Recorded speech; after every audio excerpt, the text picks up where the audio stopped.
Sedammer vogen na zeud an dud bevech minim gavon e clouet treizach ar gravel.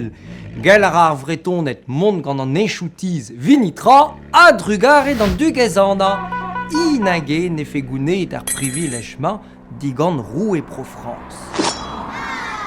A nazo geier tot, ne ket an a vreiz so koz, met ar général de Gaulle nage. Da heul ar freuz a reuz a voe bar vro e miz me nantek kant eiz a triugen en oe digoret ar général de Gaulle izursken da beden ou ar Célib, le comité d'études et de liaison des intérêts bretons. Bar Célib e voe bodet dilenidi, renerien embregerechou, mistris kolver, hag un tout l'actud, menet da stourm vi kassar vro varo.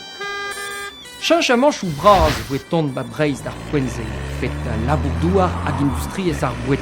Peso, breiz a voe chomet ar randvro nemeti Air France hep an dister a henti. Din d'an gwaskar Célib en oa prometet ar général de Gaulle eve festaget breiz eus brohal gant hechou braz a hed ouchou an anternouz, ouchou ar reiste hag e kreiz ar vro. On digol voe vi ar vretonet peguer mont me pen pella Europa.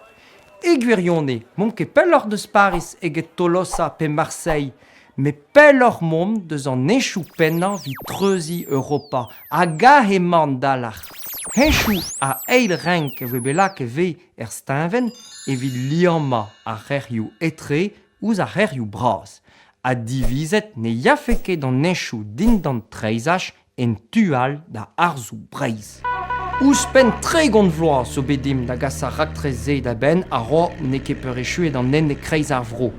Tostor mont bremañ deus Europa gant an enchouze digoust, me da blam deo e be chinche kren da spars ar boblans e breiz. Stang ar vue ekonomikal bremañ a hed an nouchou a digenvez e kreiz ar vro.